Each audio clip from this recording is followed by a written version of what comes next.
Bonjour, c'est Magali. Vous écoutez les conversations à quoi on rêve.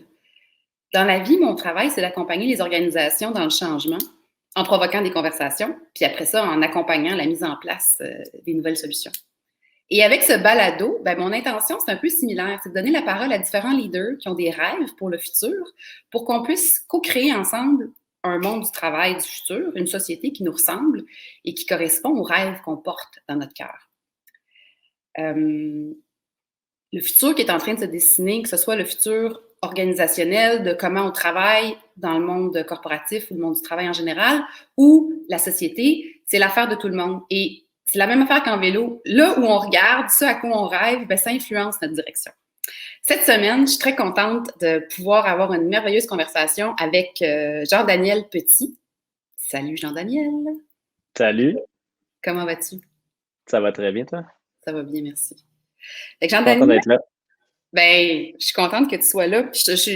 J'aime beaucoup notre sujet aujourd'hui. Avant de révéler ton rêve puis d'en parler, je vais prendre quelques minutes pour te présenter. Toi, Jean-Daniel, tu as un passé en création dans le monde des communications marketing. Et Ouais. puis, tu as, à un moment donné, quitté cette industrie-là pour fonder B-Side, qui est un magazine, et qui aussi, maintenant, il y a un projet connexe qui sont les B-Side Cabins, qui est un projet de chalet, de maison intégré dans la nature, si je peux résumer ça comme ça. C'est exact. Et puis toi, la mission derrière B-Side, c'est en lien avec ton rêve, hein? Parce que ton rêve, c'est de reconnecter l'humain avec la nature. Puis là, j'ai l'impression que quand tu as décidé de fonder B-Side, c'était vraiment un appel à faire des actions au service de ce rêve-là, n'est-ce pas? Oui, à 100%. J'ai comme décidé de prendre action sur mon rêve, en fait. Puis juste pour me situer dans le temps, ça fait combien de temps que tu as parti t'as décidé de te lancer dans cette aventure de connecter les humains avec la nature? Ben, ça a commencé il y a 6 ans, presque 6 ans, ouais, avec la première entreprise, Abitibi Co., Oui, qui est c'est une vrai. manufacture de canots, kayaks et chaloupes, embarcations de pêche, que j'ai cofondé avec Guillaume Leblanc. Puis, c'est à travers ce premier projet-là que vraiment les actions concrètes de dire, est-ce qu'on est capable de ramener le monde dans le bois, ramener le monde à s'intéresser à la nature d'une façon différente, a pris forme. Puis, ça a évolué. Puis, B-Side, mais là, on a fêté tout récemment notre 4e année. Donc, c'est tout récent, mais j'ai l'impression que ça fait quand même longtemps en même temps que ça m'habite, là. Ben oui, parce que j'imagine que c'était en toi avant même que tu prennes action. Hein. Souvent, un rêve, on le porte un peu comme un bébé, puis à un moment donné, on décide qu'on le met au monde. Exact. Avant qu'on rentre dans ton rêve, je vais te poser la petite question brise-glace que je pose à tout le monde. Est-ce qu'il y a un objet que tu gardes qui a une valeur sentimentale ou une valeur symbolique pour toi qui traîne dans ton C'est environnement? drôle. Ben oui, c'est drôle, tu me poses la question tantôt, puis j'ai même changé d'idée entre-temps. Mais ce que je garde le plus, en fait, c'est mes carnets de voyage. Quand je tombe en vacances et que je voyage, j'apporte des petits livres, des petits livres de poche Ouais. et je dessine. Et mon voyage se résume en dessin et non pas en texte. Hmm. Et je prends pas beaucoup de photos. Donc, pour moi, je garde tous ces petits cahiers-là. Chaque cahier est un voyage en soi. Puis ça me rappelle que quand je suis tombé dans un état d'esprit de vacances, qui pour moi, c'est libéré d'une charge mentale, soit de courriel, de choses à faire, de responsabilités, ben là, mon cerveau s'ouvre et je deviens hyper créatif. Et c'est là que je commence à dessiner. Et c'est comme un rappel de toujours faire de l'espace mental pour toujours avoir une petite place à la création, une petite place à ça. Fait que je les garde tous, puis j'aime les reconsulter à l'occasion pour revivre les voyages, mais aussi me rappeler cette facette-là. C'est intéressant parce que j'imagine, au lieu de présenter tes photos de voyage à quelqu'un, tu sais, si tu passes à travers ton carnet, ça doit être un point de vue complètement beaucoup plus personnel, tu sais, de ce qui te frappe. Ça risque d'être, ça doit te faire des beaux souvenirs pour quand tu vas être vieux, si tu veux passer au Oui, puis travers.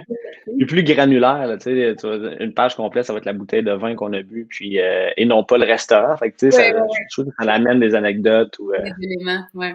ouais, exact. Donc, ton rêve dont tu veux parler aujourd'hui, tu as choisi, c'est le rêve de reconnecter les humains avec la nature. Bon, comme on a dit tantôt, c'est un rêve sur lequel tu as pris action, dans lequel tu es impliqué, tu as fondé une entreprise autour de ça, même deux, trois. Euh, Pourquoi? Pourquoi ce rêve, premièrement? Parce que ça me fait vraiment du bien, foncièrement. Là, individuellement, être proche de la nature, ça m'apporte beaucoup au quotidien, ça l'a porté autour de moi et c'est quelque chose que j'avais perdu à une époque. Je suis originaire de l'Abitibi-Témiscamingue, puis quand j'ai déménagé à Montréal et j'ai travaillé dans d'autres grandes villes, on dirait que ça crée une distance, puis tu t'en rends pas compte. Tu sais, c'est comme si la nature, c'est des parcs nationaux, puis la ville, c'est la ville. Et quand j'ai repris un peu contact avec la région natale, mais repris contact aussi avec passer du temps en nature, j'ai vu le grand bien que ça me fait. Et là, je disais, faut vraiment qu'on se rapproche du bois. Faut qu'on se rapproche de ça parce que ça nous fait, c'est bon psychologiquement, c'est bon physiquement, mais c'est bon socialement. On devrait travailler nos politiques différemment, on devrait travailler nos environnements différemment, on devrait vraiment réfléchir à ça. Puis je trouve qu'on a fait une ségrégation entre la ville, la campagne, on a fait une ségrégation entre la nature et l'humain. Et je pense qu'il faut se replacer dans cet écosystème-là pour justement comprendre que c'est un écosystème. Écoute, moi, quand tu dis ça, moi, je te rejoins dans le sens que moi, je suis venue en ville. J'ai quand même passé beaucoup de temps à la campagne, enfant, les week-ends, l'été, tout ça. Puis très souvent, je vais passer des grands moments où je n'y vais pas du tout. Et quand j'y vais, j'ai tout le temps un ah oui, c'est vrai. Comme si je me rappelle pas pendant que j'en ai besoin. Puis là, c'est quand je suis en contact que je fais comme une espèce d'apaisement. Puis donc, si on reste sur cette idée-là, ça, c'est des impressions individuelles, mais il y a c'est comme démontré, là. Moi, j'ai lu là-dessus. On parle d'ouverture Ah oui. on parle de complémentarité à traiter la dépression. C'est pas juste un feeling que toi puis moi, on a, là. C'est Ah non, non. Si on s'appuie sur des données scientifiques ou de la recherche, ben, on se rend compte qu'on est 40% plus créatif en présence de nature. C'est quand même pas banal. Le taux de régénération de notre cerveau après un grand stress a besoin, en fait, 48 heures d'exposition à la nature va permettre de régénérer un cerveau qui a vécu un grand stress versus 7 jours dans son environnement de béton, là, en ville. C'est pas vrai, des fois, on dit hey, juste un week-end au chalet ou en forêt ou aller prendre une bonne marche, ça a un gros impact. 2 heures d'exposition à la nature par semaine est assez pour avoir une différence sur ton indice de bonheur. C'est juste des données qui sont très scientifiques. Après ça, il y a toute la diminution de la pression sanguine, la diminution du stress. Ça, c'est très scientifique. Mais après ça, il y a un côté même politique ou un mélange de philosophique et de politique. Si on pense, on a créé des barrières, des frontières sur des territoires qu'on a gagnés, pas gagnés, tout ça, mais on n'a pas réfléchi aux barrières environnementales. Donc, si, exemple, on prend les bassins versants, c'est un peu niaiseux que dans un même cours d'eau, finalement, il y a 2 différents pays, 3 provinces et 2 États. Ce qui fait qu'une personne pourrait mettre de la crap dans une partie du cours d'eau, puis toutes les autres vont l'avoir. Fait qu'on n'a pas réfléchi à ces choses-là. Fait que ça peut avoir un enjeu aussi politique d'être déconnecté de la nature. Puis ça a un enjeu après ça sur la santé publique, ça a un enjeu après ça sur des infrastructures. Donc, le fait de se détacher, de se voir comme étant un élément à l'extérieur et peut-être que l'environnement est même plus un frein, ça crée une problématique qui est beaucoup plus grande que juste le petit bien-être personnel qu'on peut avoir. Dans ton évocation, c'était bien reconnecté, hein, ce qui suppose qu'on l'a déjà fait avant. Je serais curieuse d'entendre parce que je suppose que des gens qui nous écoutent en ce moment, si vous êtes là, vous pouvez vous manifester dans le chat. Est-ce que vous avez l'impression que la nature vous fait du bien? Avez-vous l'impression que vous avez votre dose régulière?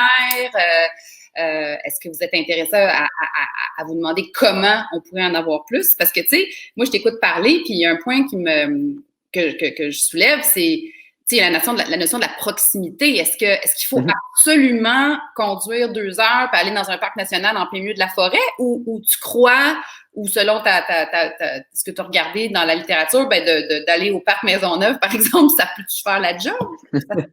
Ben, totalement. En fait, c'est de changer la définition de nature, la définition aussi de nature sauvage. Dans le Highland ou le High Park à New York, le chemin de fer qu'ils ont reconverti en esplanade là, piétonne, il y a plus de diversité animalière, d'insectes, d'oiseaux que dans certains parcs nationaux. Puis on est en pleine ville. Il y a des ruelles qui ont plus de diversité biologique. Cet été, il y a tellement de gens qui se sont mis à jardiner, mettre les deux mains dans la terre, faire pousser des fines herbes, avoir des plantes sur le bord d'une fenêtre. C'est tout ça, faire être plus proche de la nature. Se rapprocher d'un enfant. Tu sais, si tu marches dans la rue avec un enfant, il va observer les petites roches, il va regarder les insectes, il va observer l'araignée sur le coin. Fait que ça, c'est un sens d'émerveillement, mais on l'oublie, ça. Puis j'ai l'impression que la pandémie nous a aidés, d'une certaine façon, à ralentir puis d'observer à travers la fenêtre les écureuils qui opéraient, les oiseaux qui revenaient, on entendait aussi. Fait que la nature est présente partout. Mais quand je dis reconnecter avec la nature, c'est d'arrêter de faire une différence entre la nature sauvage puis la ville. La nature, c'est notre alimentation, c'est la façon dont on circule, c'est ce qu'on regarde à travers la fenêtre. C'est vraiment présent partout. Hein. Parce qu'en fait, j'aime le petit moment que tu dis, le petit élément important que tu mentionnes, c'est que je peux être complètement immergée dans la nature, mais pas y être connectée. Y être connecté, c'est d'y être présent, d'être attentif, d'être là. Tu sais, si je suis en train d'écouter un audiobook en même temps que je check mon email, je dis n'importe quoi, j'exagère, mais je peux facilement être en plein milieu de la nature puis pas être connecté à, comme je peux être avec toi puis pas être connecté avec toi. Donc, c'est aussi un choix, une posture intérieure, il y a comme une décision. Oui. Oui, parce que là, on voit aussi des effets inverses. On a fait un grand dossier avec Radio-Canada qui s'appelle Dénaturer la nature, qui en fait un profil un peu sur l'impact d'Instagram. On voit que à Jeffrey Lake, l'achalandage est passé de 34 000 à 110 000 en un an, ce qui a complètement dénaturé le parc. Donc, on s'entend que c'est pas tout le monde qui s'en va là connecter avec la nature. Là, ce qu'ils voulaient, c'est un selfie sur un tronc d'arbre précisément pour le tronc d'arbre. Exact. Donc là, on est dans un effet inverse. On pourrait avoir l'impression que je m'en vais dans un parc national, je connecte avec la nature, ce qui est complètement faux. L'autre chose, l'enjeu des abeilles, on a lancé un autre dossier dernièrement sur la pollinisation extrême, mais l'enjeu que si on veut avoir de la monoculture, on a besoin de pollinisation qui débalance complètement nos écosystèmes, et ça amène plein d'enjeux. Donc, si on est un petit peu plus conscient de ça, donc on se rapproche un peu plus de notre écosystème, de la nature, mais là, on va comprendre que pourquoi on n'a pas de fruits au Québec, pourquoi on a des enjeux autant d'approvisionnement au niveau de notre agriculture, pourquoi après ça, on a des abeilles qui sont décimées. Fait que c'est tout ça aussi là, qui... fait que c'est plus large que d'aller prendre des marches, là. C'est de se connecter avec la conscience, d'en faire partie, d'en prendre soin. J'aimerais ça qu'on le renomme, le fameux dossier, là. C'est dénaturer la nature. Si on veut avoir accès à ça, c'est où? Parce que c'est quand même c'est assez substantiel pour les gens qui auraient envie d'aller plus loin dans tout ça, là. Ouais, c'est un dossier avec Radio-Canada. Fait que si vous tapez dans votre barre de recherche dénaturer la nature, immédiatement vous allez tomber sur ce dossier-là. La version francophone est sur le site web de Radio-Canada et la version anglophone est sur notre site web, b-side.media. Et le deuxième dossier, c'est pollinisation extrême, qui est sur le site web de B-side en rubrique en ce moment. Donc, si vous allez sur notre site web, vous allez avoir directement ce dossier-là. OK. Bien, justement, un peu en lien avec le titre, la notion de dénaturer la nature, tantôt, je t'écoutais parler, puis il m'est venu en tête des lieux de villégiature où les gens vont beaucoup les week-ends, que je ne nommerai pas là, pour pas comme copine, tu sais, mais moi, personnellement, ces endroits-là ne me donnent pas un sentiment de connexion avec la nature. J'ai plutôt l'impression que parfois, nous, les humains, on a tendance à vouloir un peu la domestiquer, se recréer un environnement qui ressemble à nos commodités de ville. Puis là, on dirait qu'on se crée des Walt Disney de nature, tu sais. Ouais. Versus le bienfait de, tu sais, je suis pas camping sauvage là, comme fille, mais ça m'est déjà arrivé de faire du camping rudimentaire. Puis l'impact, il est complètement différent 2 jours dans un contexte comme ça ou 2 jours dans le Walt Disney naturel, là. C'est difficile de mettre le doigt ou d'essayer de décider qu'est-ce qui est la nature, qu'est-ce qui est bien, qu'est-ce qui est pas bien. Ouais. Nous, moi, ma vision, puis la vision aussi des projets qu'on a partis, c'est de trouver la porte d'entrée efficace pour que les gens s'intéressent à la nature. Parce que notre porte d'entrée est différente pour chaque personne. Des gens qui n'ont jamais eu contact avec la forêt. Ça peut être très angoissant d'aller seul en camping. Et même si le camping est structuré, il y a des infrastructures de confort, ça peut être méga angoissant. Puis pour une autre personne, mais cette personne a besoin quasiment d'être larguée en hydravion pour se sentir seule puis en connexion avec la nature. Fait que je pense que l'objectif, c'est pas tant de dire c'est quoi la définition, puis quelle devrait être la bonne version, le bon emplacement, mais plus quelles devraient être les différentes portes d'entrée pour que chacun de nous trouvons une façon de se rapprocher de la nature. Chaque individu est où il est, puis c'est sa connexion Exact. où elle a trouvé selon comme accepter ses Pour quelqu'un, ouais. ben oui, fait que pour quelqu'un, ça peut être la culture. Pour un autre, ça peut être la nourriture, tu sais, le fait de bien manger localement, le terroir. Pour une autre personne, ça peut être l'architecture. Un autre, ça peut être l'observation d'oiseaux. Un autre, ça peut être le silence. Ça peut être une activité X. Je pense que cette porte d'entrée-là, elle est multiple. Puis, on doit finalement aller où que les gens ils sont déjà, puis les amener graduellement à ensuite évoluer dans cette sphère-là. Il y a Catherine Lemaître, que je salue, bonjour, qui nous pose une question, comment l'intégrer au quotidien? Ben là, je pense qu'on vient d'avoir une couple d'éléments de réponse par rapport à la notion que ça peut passer par différentes... tu sais, ça peut être... moi, personnellement, là, aller au marché Jean Talon, voir les étals de récolte, discuter avec les gens qui ont récolté les fruits et légumes, ça me donne personnellement un petit sentiment de me connecter avec la nature, puis après ça, on va me cuisiner, je sais pas quoi avec ça. Faut trouver mais tu sais, prendre une marche, c'est déjà, oui. pire, hein, puis avoir les yeux ouverts, puis regarder les arbres. Je sais pas, oui, ben, en fait, c'est... c'est comme pour rendre ça plus facile à quelqu'un qui a l'impression qu'il n'a pas le temps, que ça ne fait pas partie de ses habitudes. Puis tu sais comment c'est pas facile, hein, changer les habitudes du lundi au vendredi, là. Donc... ben, je pense que la première chose, c'est de trouver, de le faire dans une zone de confort. Tu sais, de s'assurer que je ne conseille pas à personne d'aller pour la première fois en nature en mois de juin en forêt où il y a plein de moustiques. Je pense qu'il faut déjà en partant connaître un peu ses limites et savoir qu'est-ce qui nous plaît. La deuxième chose, d'éveiller les 5 sens. Ouais. De toucher aux choses. Maintenant, tu vas au parc, juste enlever tes souliers, nu-pieds dans le foin, là, ça fait du bien. Tu sais, déjà, de connecter avec les sens, d'observer un peu plus. On est tellement arrivé sur nos cellulaires. Puis, une des choses pour les urbains, c'est qu'on ne voit pas l'horizon. On ne voit pas loin. On est toujours avec un édifice devant. Donc, tu sais, de se mettre dans des points de vue où on voit loin. Tu sais, d'aller sur le Mont-Royal, de voir l'horizon, d'aller dans des endroits qu'on peut voir plus loin. Je pense que l'autre chose, c'est d'écouter. C'est hallucinant comment c'est bruyant le silence en nature. Et ça, c'est quand même un autre fait intéressant. Puis d'y aller à petite dose. Fait que je pense que c'est ça. Tu as parlé du côté bruyant. Je me rappelle un matin durant les mois d'été, en pleine ville, je fais comme, voyons donc, ils sont bien. C'est comme je me suis fait réveiller par les oiseaux. Ça ne doit pas être la première fois, mais comme on dirait que c'est la première fois que je portais attention à ça. Parce qu'il y a une question d'y porter attention, comme tu dis. Ah, ça va, c'est depuis, tu sais, à Montréal, il y a énormément de renards, de ratons laveurs, il y a même des coyotes, il y a des oiseaux de toutes sortes. C'est vraiment, c'est quand même foisonnant là, de biodiversité. Fait que c'est juste de porter attention. Oui, il y a plusieurs parcs. Il y a le parc du Mont-Royal, là, mais il y en a plein d'autres, hein, dans les parcs nature. Moi, je vais pêcher souvent à Cap-Saint-Jacques. Je vais pêcher avec des amis là, puis on est seul sur l'eau, souvent. On arrive, puis il n'y a personne d'autre. Tu sais, le fleuve, là, je pense qu'on est 90% de Québécois habités près du fleuve, mais on ne va pas dedans. On flush nos toilettes dans le fleuve, puis on ne va pas dedans. Tu sais, on ne va pas en profiter. C'est quand même assez dommage.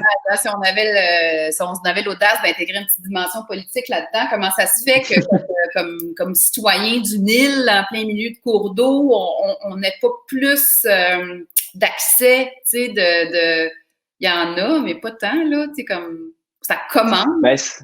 Mais c'est là que si tous et chacun, on était un petit peu plus connectés avec la nature, peut-être qu'on se battrait un petit peu plus pour ça. Ouais. Tu sais, c'est comme si la nature était à tout le monde, mais était à personne. Fait qu'on s'en occupe pas tant que ça. Puis justement, tu sais, la notion de frontière, bon, ben, si je flush mon eau là, ça va aller vers quelqu'un d'autre. Tu sais, c'est pas mon problème. Je pense que... Daniel, si je flush mes toilettes dans le fleuve, ça peut peut-être moins me donner le goût d'aller me faire un tour de kayak dans le fleuve, parce que peut-être qu'il faut changer sa vocation, c'est une poubelle, c'est peut-être plus un... Exact. Ben, je pense que Chris Hadfield avait dit quelque chose de super intéressant, puis c'est sûr que pas tout le monde qui a la chance d'aller dans l'espace peut avoir une perspective sur la Terre, là. Mais tu sais, lui, il dit on est tous comme des coéquipiers d'un même grand bateau. Ouais. Et la Terre, c'est un life support system. Tu sais, c'est comme un écosystème vivant. C'est ça qui nous permet de vivre. Et c'est là que je trouve on est juste déconnecté. Tu sais, on est connecté à l'économie, on est connecté à la politique, on est connecté à toutes les réglementations un peu partout. On est très peu déconnecté sur le fait qu'il faut respirer, il faut manger. Puis ça, ben, ça a un impact énorme. Puis c'est pas d'arriver dans un côté militantiste ou extrémiste ou même ésotérique. C'est purement de ramener même, reconnecter avec la nature, c'est de parler de nature d'un point de vue économique. Ouais. Tu peux faire de l'argent avec ça. C'est monétairement, c'est intéressant. Ensuite, politiquement, c'est intéressant. Il faut ramener ça dans comme je disais au départ, la porte d'entrée de chacun. Fait que si la porte d'entrée de Donald Trump, de la nature, c'est tu vas faire de l'argent comme un cochon, ben c'est ça sa porte d'entrée.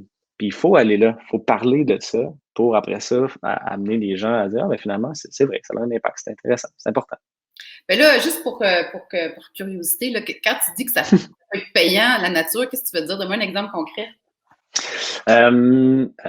Pesticides versus nature sauvage.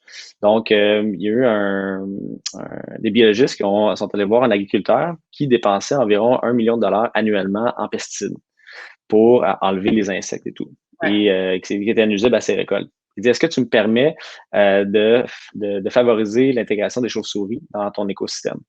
Puis finalement, ils ont fait ça. Il a diminué de 700 000 l'utilisation des pesticides. C'est 700 000 par année qu'il vient de sauver. C'est énorme. C'est hallucinant. Mais il a sauvé plein d'autres affaires aussi, là. Exactement. Donc, tu sais, la nature, là, ça travaille pour nous. Les champignons, c'est des sources de décontaminants. Donc, si tu veux décontaminer des sols, tu peux mettre les champignons, ça coûte rien. Il y a plein d'éléments comme ça où on peut mettre la nature à profit et de l'utiliser comme des travailleurs, l'utiliser comme une ressource, mais pas une ressource dont on prend le pétrole, on le produit, puis on le vide. Une ressource de régénération. Donc, il faut juste le voir différemment. Exact. Écoute, j'ai lu quelque chose. Je ne sais pas si tu as déjà entendu parler du design biophilique. C'est un beau mot, ça. C'est le concept d'intégrer la nature dans les lieux de vie ou entre autres les bureaux. Hein? Parce que là, j'aimerais qu'on s'en aille tranquillement sur cette voie-là. Tu sais. Maintenant qu'on comprend les bienfaits et les bénéfices que ça a pour l'humain, puis qu'on gagne à se rappeler qu'on en fait partie de cette nature-là, hein, parce que fondamentalement, on est un élément dans tout ça. Comment vois-tu le rôle ou l'intégration de ce rêve-là avec le monde corporatif, le monde du travail? C'est un peu... je pense que c'est de créer des espaces qui sont plus ouverts globalement, ouverts vers l'extérieur. D'avoir souvent des bureaux.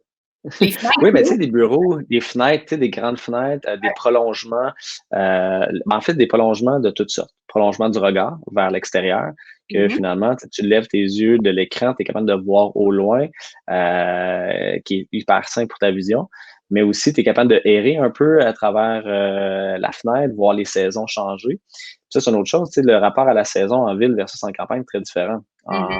Mettons, si tu es plus proche de la nature, il y a 52 saisons. Quand tu es en ville, il y en a 4. Puis même, des fois, il y en a 2. Et l'autre chose, c'est le prolongement physique vers l'extérieur, des cours intérieurs, d'avoir des terrasses, d'avoir des lieux pour profiter juste d'un bain de soleil, de s'asseoir 15 minutes dans ton break, d'avoir la face au soleil. Ça a un grand impact. Puis après ça, de ramener la nature à l'intérieur. Donc, oui, d'avoir des murs végétales, d'avoir des plantes qui permettent de favoriser l'oxygénation des lieux de travail. Puis juste le contact avec la verdure, ben, ça a un impact sur notre cerveau, ça a un impact sur est-ce que je me sens bien, je me sens pas bien. Donc, c'est d'arrêter de créer des barrières partout. Tu sais, on a tellement contrôlé notre environnement qu'on est capable de créer des bâtiments qui sont hermétiques, il n'y a plus d'air qui rentre. Puis à l'intérieur de ces bâtiments-là, on contrôle la température à tous les niveaux. Puis on essaie de se faire une barrière de l'extérieur. Puis c'est comme, je pense, c'est de l'inverse. Fait que de Fait que, ramener la nature en ville, dans les bureaux, puis peut-être d'amener les bureaux aussi dans le bois. Tu sais, il y a comme les deux côtés. Là. oui.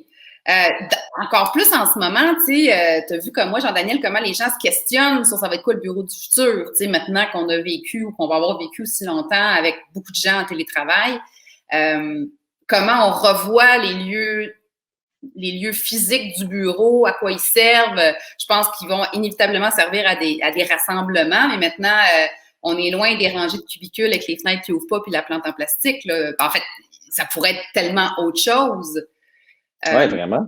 Tu sais, en fait, semaine dernière, j'étais au jardin de Métis, à Métis-sur-Mer, Oui. puis bon, on avait des formations de leadership, tout ça, puis on avait des cases horaires très précises de travail, des espaces de travail, on pourrait dire individuel et tout. Mais à travers ça, j'allais me promener dans les jardins, dans les installations architecturales. Après ça, finissais ma journée de travail, j'étais sur le bord de la mer. Revenais le matin, je me lève, puis finalement, tu es capable de marcher seul. J'ai travaillé le même nombre d'heures, mais mon heure de non-travail était tellement plus optimisée et sain pour, en tout cas pour moi.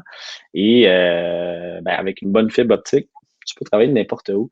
Et je Ouais. pense que ce qu'il va faire, c'est que on va peut-être mêler, tu sais, on a essayé de faire beaucoup, le travail c'est une chose, la vie personnelle c'est une autre chose, puis là, dans ta vie personnelle, mais tu as 2 semaines de vacances, et dans 2 semaines de vacances, tu voyages. Mais si on essaie de trouver un équilibre dans tout ça, c'est un équilibre dans le travail, mais un équilibre dans la vie personnelle, tu es capable de tout mélanger ça d'un point de vue très sain.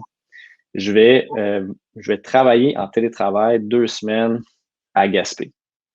Puis là, ben, ça me permet de voir Gaspé, ça me permet de goûter le terroir de là-bas, puis ça me permet finalement d'avoir l'impression de ne pas juste travailler. Puis après ça, je vais aller faire un autre 2 semaines. Puis finalement, ben, peut-être que ton année, tu as voyagé à 6 endroits différents au Québec ou ailleurs, et mais tu as fait le même nombre de travail, et tu n'as pas eu l'impression d'être en surmenage, de juste faire comme une chose. C'est la diversité, c'est pas juste une diversité, c'est dans tout, là, c'est dans notre horaire, c'est dans nos intérêts, c'est dans les gens qu'on voit, c'est dans les choses qu'on goûte, qu'on voyage. La diversité est méga importante dans tous les aspects. Là. Puis on dit biodiversité, mais je sais pas s'il devrait avoir un mot sur le travail diversité ou je sais pas. Ouais. Ben, c'est vrai que la convention plus traditionnelle, là, où tu travailles toujours dans un environnement, puis tu vas prendre, tu te sors la tête de là, puis tu respires une bouffée d'air frais 2-3 semaines par année, puis tu reviens dans ta case. Elle est vraiment remise en question. Là, il n'y a plus vraiment de raison. Vraiment? Puis il y a toute la notion de tout faire assis à un bureau aussi, moi, que je remets en Oui. question. Tu sais, il y a quelqu'un dans un article que j'ai lu qui comparait, disait la chaise est la nouvelle cigarette de notre époque. Tu sais, la sédentarité de toujours être assis. Tu sais, travailler debout, faire des meetings en marchant.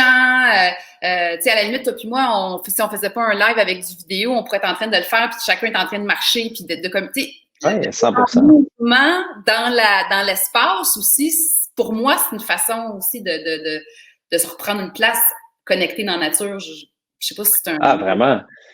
Moi, j'habite dans Schlaga, puis le matin, des fois, je fais mes appels, je me fais mon petit café, j'ai mes AirPods, puis je me promène dans Schlaga, puis je fais mes appels. Fait que finalement, j'ai fait 1 heure et demie de marche, j'ai eu 1 heure et demie d'appels, mais j'ai l'impression que mon cerveau est plus oxygéné, j'ai l'impression d'avoir comme une forme d'énergie, puis là, c'est pas comme, ben j'avais 1 heure et demie de rencontre, puis il faut que j'aille faire ma course après, tu sais.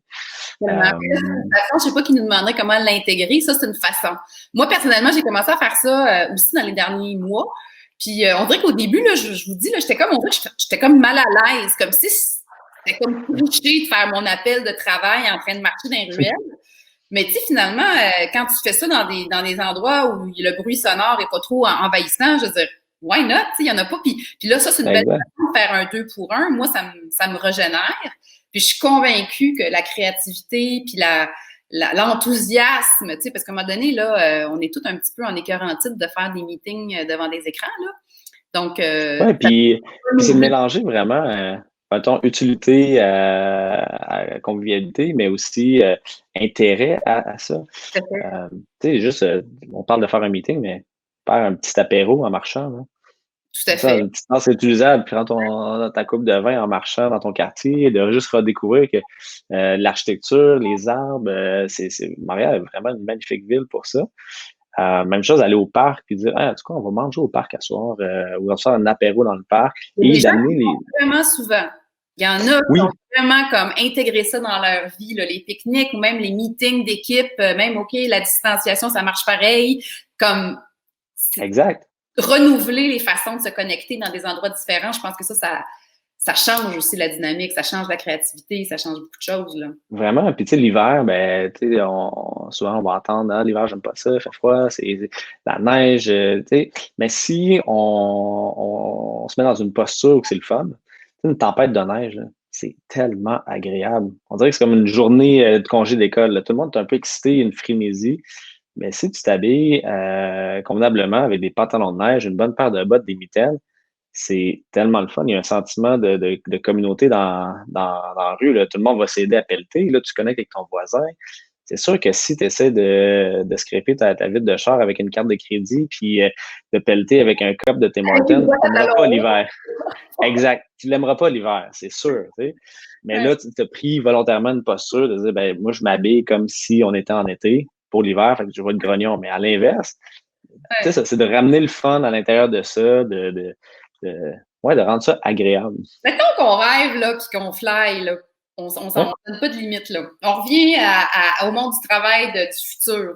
Comment qu'on pourrait intégrer, là? OK, oui, on peut l'intégrer dans les tours à bureaux, puis dans les bureaux, peu importe où ce qui sont à Montréal, mais on peut faire quoi d'autre, tu sais? C'est quoi les autres options?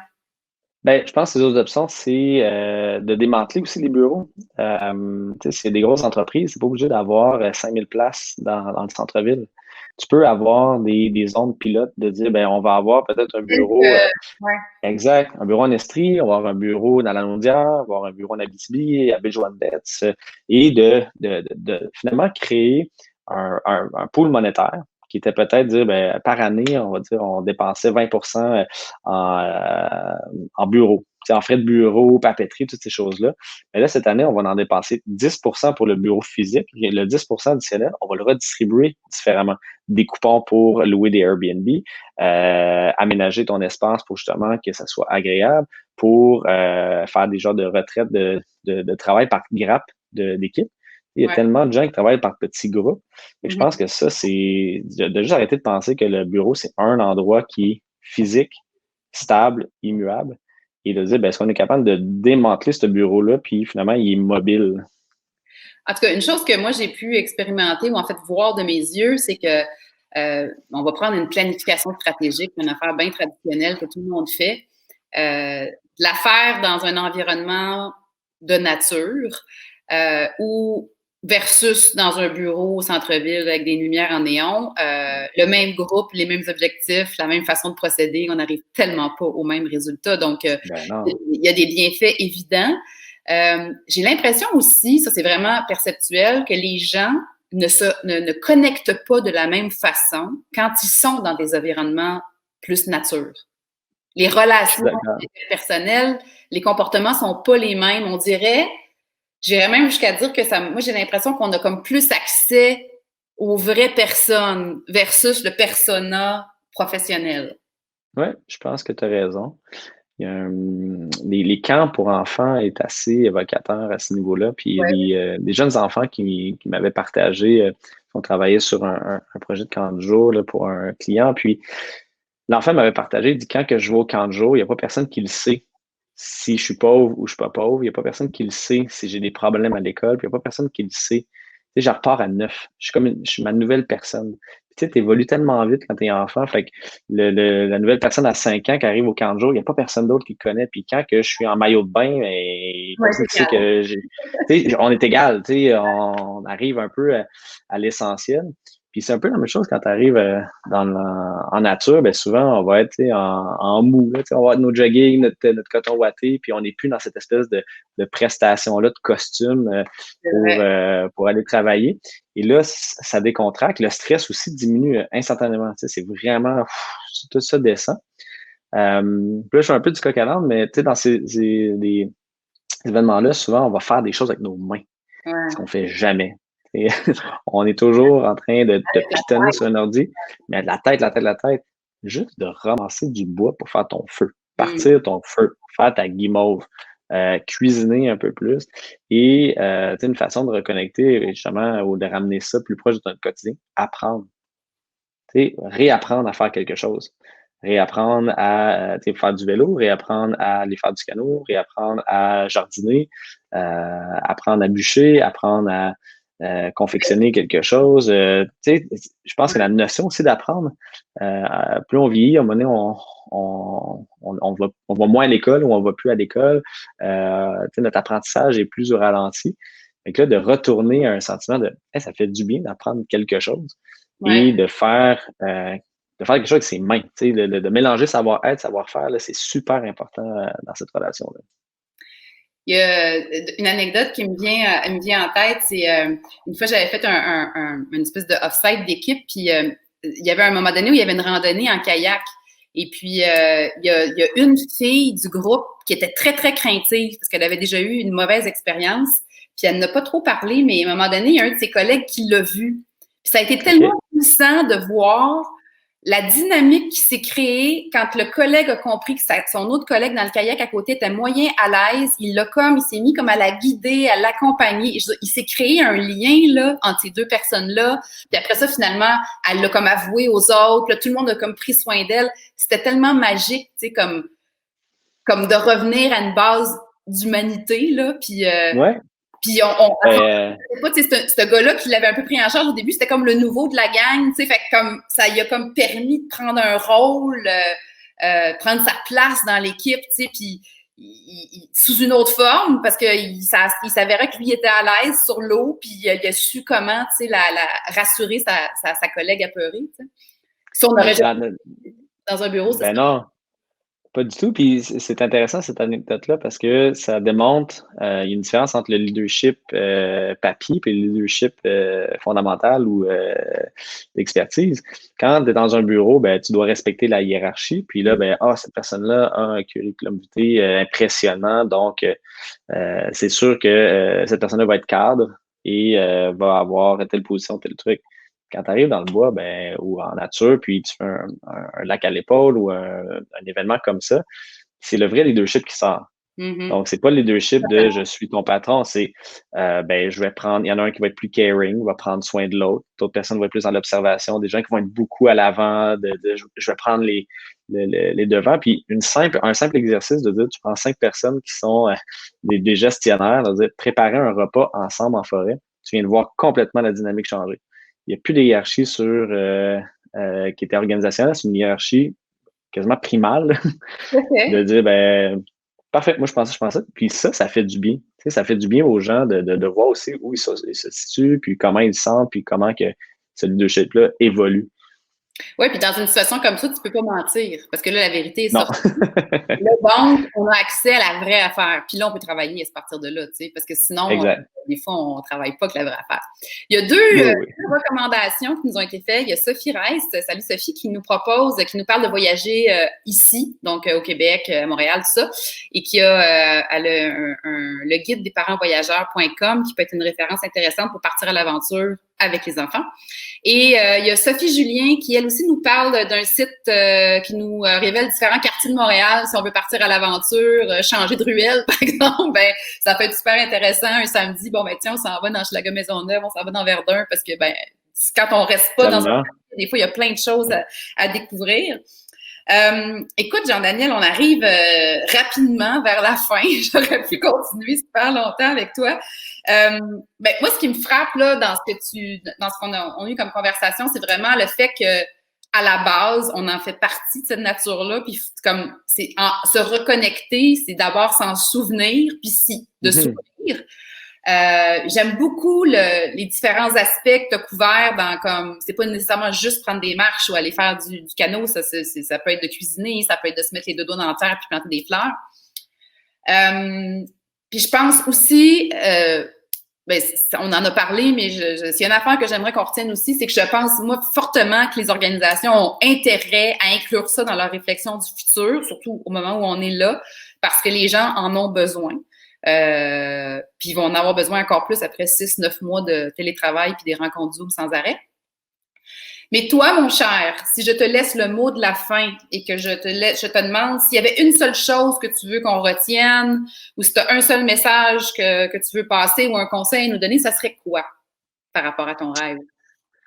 Je vais faire du pouce un peu sur ce que Sophie Reiss mentionnait, le côté enfant dans son entièreté. Être un enfant, puis d'amener les enfants. Être un enfant, là, c'est de s'émerveiller, c'est de poser des questions, c'est d'observer, c'est de questionner, de ne pas être constamment dans les conventions. Un enfant, il n'y a pas de convention au départ. Et ça, je pense que c'est tellement fondamental de se mettre dans une posture un peu d'enfant par rapport à ça. Puis oui, d'amener les enfants. Dès un jeune âge, de les mettre en contact, c'est le plus beau cadeau qu'on peut leur donner. Puis eux vont nous redonner beaucoup. Puis voyager avec des enfants, puis elle a fait un magnifique livre par rapport à ça. C'est vrai que c'est sain, ça fait du bien. Fait que je pense que d'enlever le côté, les plats d'oignons d'adultes, puis toutes les choses qu'on a accumulées. Fait que, ouais, de retrouver un peu ce côté-là enfant en nous qui va nous permettre d'avoir un contact plus léger, que ça soit pas pesant, compliqué. Je pense que ça serait le mot de la fin. Ouais, j'aime beaucoup ça, le côté explorateur des enfants, qui nous fait du bien à retrouver. Bon, ben merci beaucoup de ta participation, Jean-Daniel. Ça fait plaisir. Fait que je vous encourage à aller prendre une marche s'il vous reste du temps. Ou à la fin de votre journée. Alors, merci de votre écoute. Si jamais vous voulez écouter les balados passés, ça se trouve sur balado.magalieco.com. Ça, c'est pour les voir avec le vidéo. Si vous voulez simplement les entendre avec vos oreilles, elles sont sur Spotify, iTunes et Google. Et je vous rappelle que l'idée ici, c'est d'engager des conversations importantes. Ça veut dire que si ça vous parle, si vous pensez que quelque chose avait le goût de faire partie du changement, bien, je vous invite à prendre un morceau de cette conversation-là et à en démarrer d'autres. C'est comme ça qu'on va le créer, ce futur qu'on a besoin. Alors, ben merci. Bonne Ça fait plaisir. Jean-Daniel, puis merci à tout le monde qui était présent et ceux qui nous écouteront en différé.